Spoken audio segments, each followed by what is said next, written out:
Hey everyone, welcome. My name is Sarah Kong. I'm a Microsoft technical trainer, and this is another video on our Microsoft Learning Rooms construction series focusing on AZ-500. This one will be on external identities and identity protection. And I have with me Matt Hester. Hello, Matt. Hey, Sarah, how are you? My name is Matt Hester. I also work with Sarah. I'm a Microsoft technical trainer as well, although I am advocating to become Microsoft Azure technical trainers. That way we'll all be Matt.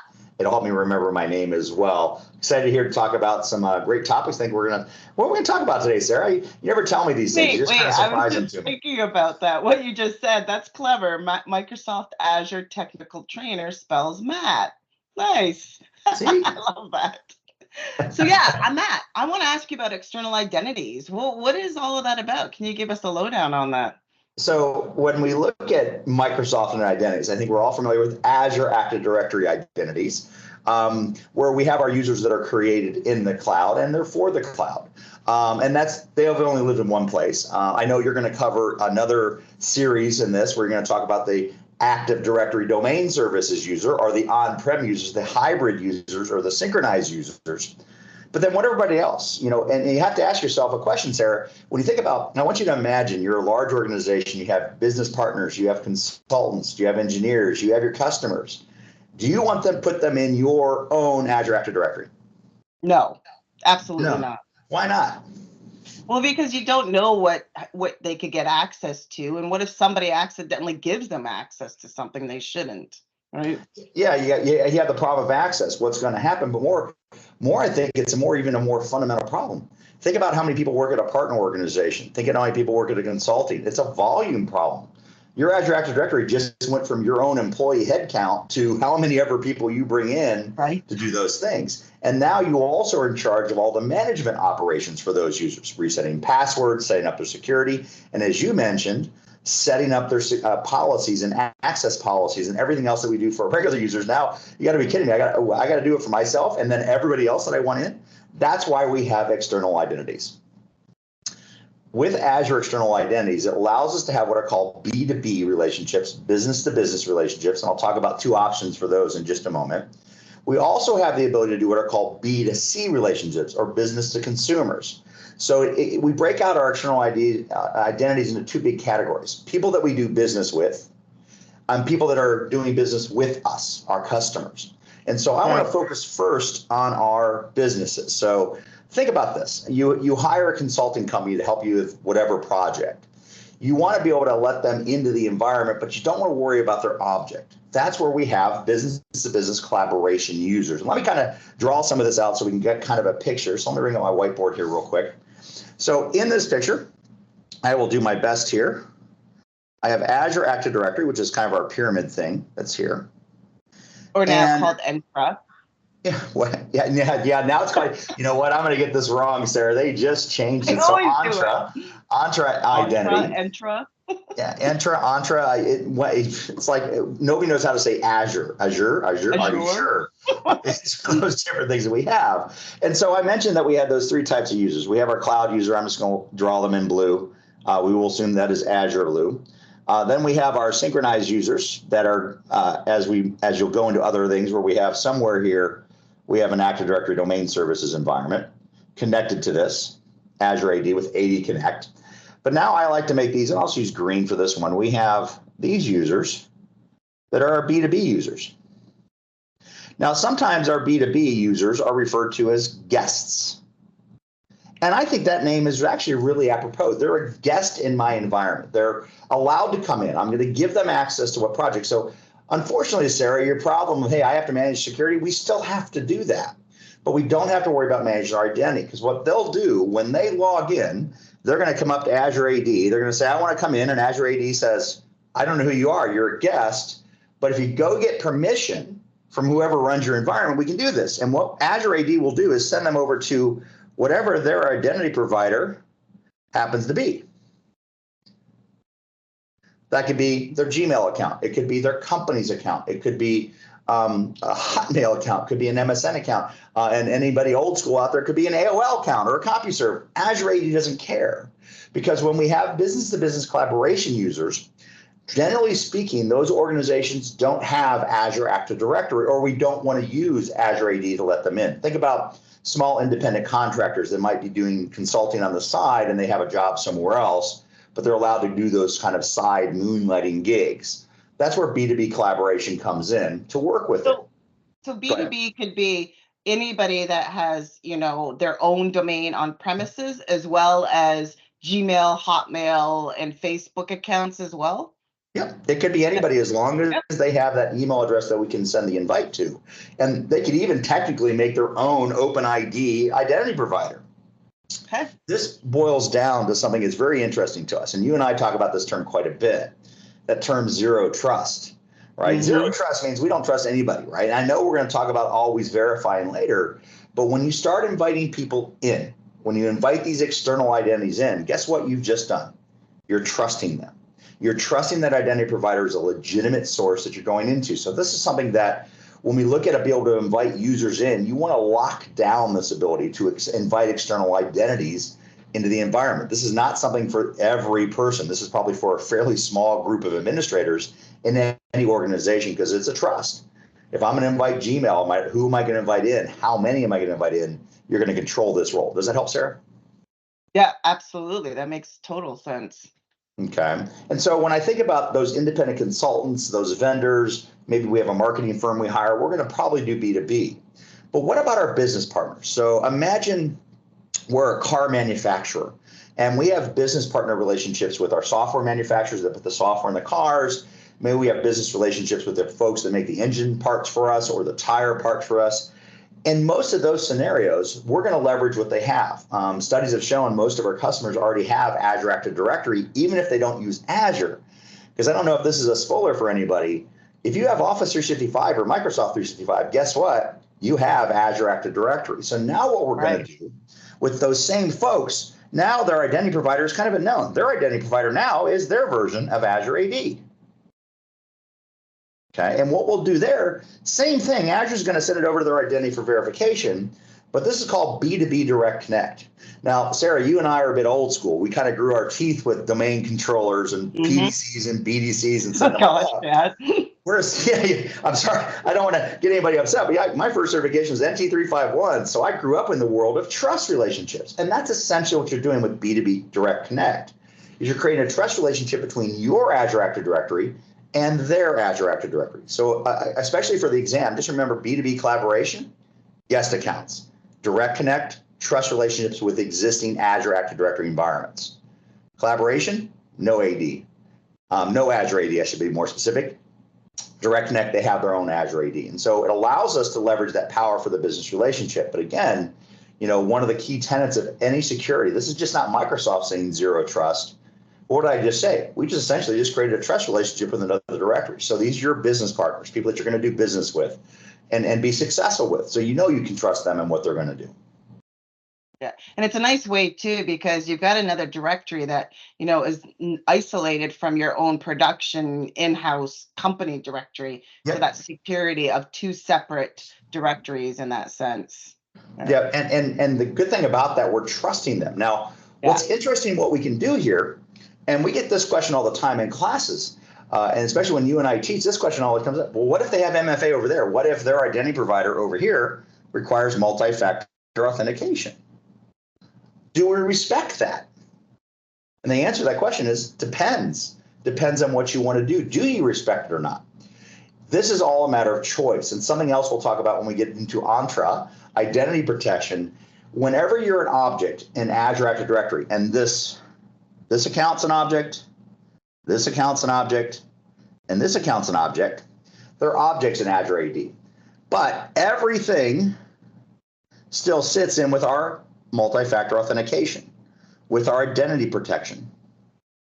Anything that we do to protect our environment, anything that we do to make sure they're there, guess what?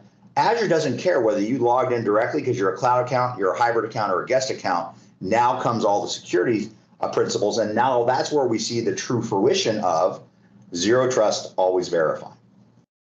Now, you mentioned identity protection. Can you elaborate a little bit more on that? Yeah, and let's talk a bit about that. And then we'll talk about business and consumer at the end, because they're kind of in their own separate area. Because I think identity protection is interesting. So, Sarah, let me ask you a question. Uh-oh. If your credentials end up on the dark web by accident and they end up someplace and somebody sells them off for millions and millions of dollars, let me ask you a question. Is your user at risk, or is your sign-in at risk? Wouldn't it be both? Potentially both. Yeah, it depends on where it is. So whenever we think about this, and I always forget this, so you probably remember this as well. So this is kind of a canned question, everybody, but it's a good question. How many logins do you think Microsoft sees every day against Azure Active Directory? Billions. Yeah, billions. That's billions with a big B, right? They see a lot. Well, inside of Azure AD, and this shouldn't surprise anybody, we have artificial intelligence built in that's going out and looking for all the bad guys might have information, where all the bad actors might have information that we want to compromise us. And we can define risk for you. We can look at it real time. We can look through the logs. After that, we can find detection of when people are coming in, because we know where they are. And Microsoft actually never tells you how they find it. We're not going to give the playbook out about how we identify risk, but we have 3 levels: low, medium, and high, and you get to make the choice how risk tolerant you're going to be for your users. Now, there's always going to be every scenario like this always has false positives, but I'd rather have a false positive than a positive positive, right? I don't want people in. So if Microsoft reports Sarah's identity, her user identity, as a high compromised risk, then we need to take heed to that. And then maybe what we'll do is next time Sarah logs in, guess what? You got to change your password.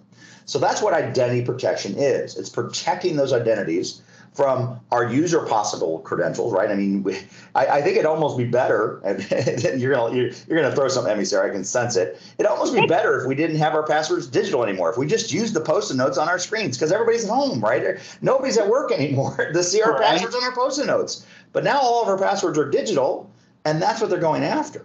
When I think about security, the number one parameter that you have to worry about above all other things is identities. I don't care how well crafted the rest of your security strategy is. And by the way, you still have to do all of that. You still have to do network and security protection. You still have to do data protection. You still have to do compute protection. You still have to do everything. You have to approach it like layers. But if somebody logs on, guess what they do? They walk right by all those security parameters because they think they're a valid user. And so it's so important we get this right. And there's 2 big areas that we have with identity risk. And let me kind of scroll down a little bit here and create a little bit of space for me. Oops, there we go. We have what are called user risk. And I like to think of this as the who. This is something we've identified. You have an example of a user risk: leaked credentials. Somebody got your password. They got found out somewhere, and we had to use them. Now, what do we do with those leaked credentials? They're going to try to break into your account. Now, folks, just a kind of a side note and something else that Sarah and I are going to talk about in a little bit. If you have MFA, that doesn't really matter. Leaked credentials don't matter really anymore, because now we have another authentication mechanism to prove who you are. Right. But user risk is all about you. So no matter where you are in the world, Sarah, your user's at risk. Whether you're at home, whether you're traveling abroad to Fiji or Australia or Europe or America or Canada or South America or the Antarctica, your user's at risk because your credentials have been compromised. So it doesn't matter where, it matters who you are. And we look at that and we actually report against this. Now, unfortunately, I would love to say this is for everybody, but this is in our Premium 1 and Premium 2 suites inside of Azure Active Directory. The main difference there is what we can do with the user risk policies in Premium 2. We have a lot more granular control over that, whereas in Premium 1, we get reporting on it. And so we get information, but we really want to do this. And most of our customers, they have Premium 2 pretty much for user risk identity protection. Does that help? That does help. And then you said there was sign-in too, wasn't there? Yeah, sign-in risk. Sign-in risk is all about the where. So think about this. This is the one where, like, if you're not working from home, like let's say I work from home all the time and then all of a sudden I'm in Germany or something, that seems a little bit iffy, right? Yeah, and it's a lot of options there. It's what they call suspicious travel or anonymous travel. And everybody's like, well, what's the difference? Well, suspicious travel is, let's say I log in at 8 o'clock in the morning Central Daylight Time in Dallas, and at 8:01 I log in at Chicago. Well, that's impossible travel. Yeah, There's no way I can do that. Now, by the way, I had somebody say, well, Matt, what if we use VPN software that obfuscates or hides my location? Well, don't use it, especially from a legitimate user. Otherwise, your identity could block you. The other one is atypical travel. Because we have artificial intelligence built into Azure AD, they know, Sarah, that you log in 9 times out of 10 from your home. They know that I log in 9 times out of my 10. But what happens when all of a sudden you log in from where you're not supposed to be, or where Azure thinks you're not supposed to be? And this actually happened to me. I was blessed enough. I got to go to Hong Kong and deliver training. I've never been to Hong Kong, never been in China. And so this is my first trip. And when I fired up my laptop at the hotel, and I was going to Skype back home. This is before Teams. I was going to Skype back home to talk to my family because I didn't want to use my cell phone. And what do you think happened when my laptop turned on? You got flagged? Oh, almost immediately I got flagged. Yeah. I got flagged. I had to do a multi-factor authentication, which, by the way, I had to turn on my phone to get the MFA signal so I could authenticate myself, because I was trying to avoid the extra data charges when you travel abroad, although it's fairly minimal. I'd like to avoid that charge if I can. But we just bill it back to Microsoft anyway. They're making you go through all this. Yeah, definitely. But here was the interesting thing. I was inside the hotel's network. I was at the hotel. That's where I was at. Guess what didn't happen when I walked into the Microsoft office? It didn't ask you because it saw you in your work environment, right? So it was a trusted location. Absolutely. It talked about the condition of my signal, and something we'll talk about here. Risk and sign-in risk are very important concepts, and I like to break it down, especially for the exam. User risk is the who. The user is compromised, no matter where in that world that user is from. Then you have the sign-in risk, and that's the where. Where is that signal coming from? When you start thinking about that, just part of that signal. When you log in, and you and I will probably talk about this in the near future, when you log in and you type in a username and password, that's not the only information that we're getting. That's not the signal that we're getting. We can analyze this. So sign-in risk and user risk are great independently, and inside of Azure AD, we can set them up independently. But they go hand in hand with things called conditional access policies. So now we can say, yeah, Matt's not in Hong Kong, but Matt's laptop is on Microsoft's corporate network, and that laptop requires a special token, which means Matt has to be in the Hong Kong office, and his laptop's there. And by the way, how do I get into my office? I have to pull out my badge. That's the only way I get into the office. It's just a secure facility. And so there's a difference there of how we look at risk and travel, what was going on. Good. That's really, and this is like such an important piece, especially if, like you said, if you're traveling a lot, people working from home a lot, identity protection is a vital piece of security that, our customers should be using. And so now going back to business to consumer, I kind of interrupted you there. So you got business to business, and then now, and I'm assuming obviously with business to business and business to consumer, they can use this identity protection against their users, right? That's the trick. No, they can't. So the idea, you set me up for a really good one. No, they can't. I did, didn't I? And so business to consumer is a different thing. And so understand, we want to break up in what people are doing for us and for our environment. When we look at B2B, when we look at guest accounts and collaboration accounts and all that, there are people that are helping us build solutions. They're helping us inside of our Azure. Maybe they're helping us secure it. Maybe they're helping us audit it, report against it. They're helping us do something inside of our environment. But remember, when we look at Azure AD, I think it would be great, by the way, if all of our jobs were in Azure, we just had to help people log in every morning. Then that'd be a great 9-to-5 job. But in reality, what we're doing inside of Azure here is we are building solutions. So maybe we have a web app sitting out here.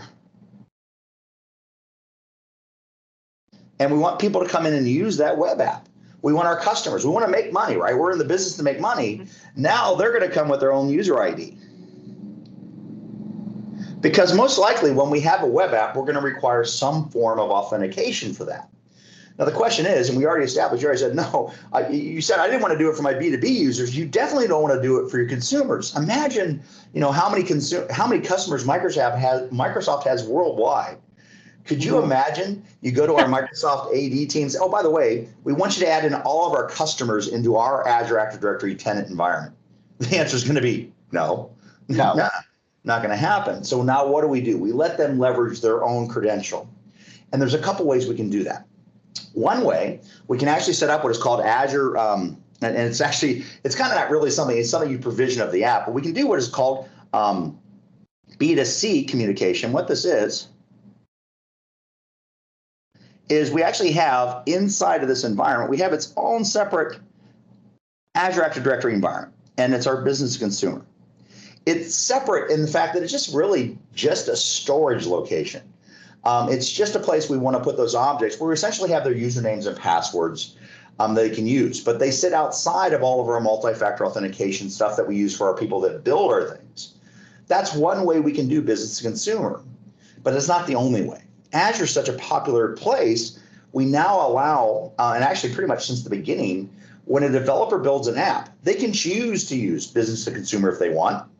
They can even choose to use other tenants that we might be connected to. We might have a multi-tenant environment as a part of our organization. Right. They can do that. It's actually very easy to do. Additionally easy to do, a business consumer environment, the app, we could say, okay, you want to use your Azure AD? Do you want to use your Facebook?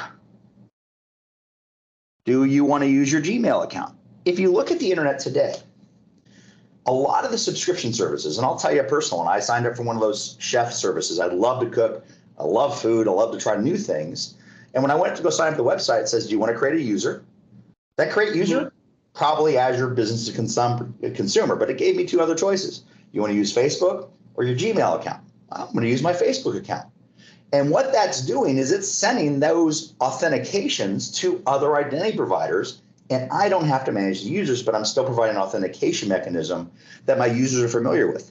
So when we have business to consumer, we have to think about the people that are using our stuff, and we want to make it easy for them to come in and consume. Because I don't know about you, Sarah, whenever I've gone to a website and you can't log in to go buy their purchases and projects, you go to another website. At least I do. I don't know about you. Yeah. Oh, for sure. Yeah. If there's, and the other big thing too, if I go to a website to buy something and it's not authenticating or requiring me to authenticate, then I don't buy it from there. Yeah. Hey, we trust who you are. Yeah. No, that's usually a red flag that you're being spammed or phished. Or if you're buying a pair of shoes that are 3 pair or less than 1 pair normally, that's probably not a good idea. Exactly. Good. So so we got business to business, business to consumer, and then we had identity protection. Anything else that you want to wrap this up with, or no? Things that we might have missed? Yeah, just I want to reiterate. This is, especially when we think about this whole story, this is still network security is involved, especially when you look at the AZ-500 exam. This is just one small component of the whole security footprint for Azure. Now, I will also encourage you that if you're looking to do more with identity and identity management, specifically on these topics, look at the online materials around SC300, or if you get a chance to go take SC300, it's 4 days, and all we do in those 4 days are play with applications and IDs, security, everything that we talked about, we expand upon in 4 days. So I would look for some of those down the road, especially if you are an identity administrator. It really digs into the weeds of what we can do and how powerful the environment is. Yeah, perfect. Thank you. That's awesome. So thank you, Matt. I really appreciate your time and teaching us all this. And thank you for watching, everyone, and keep on learning.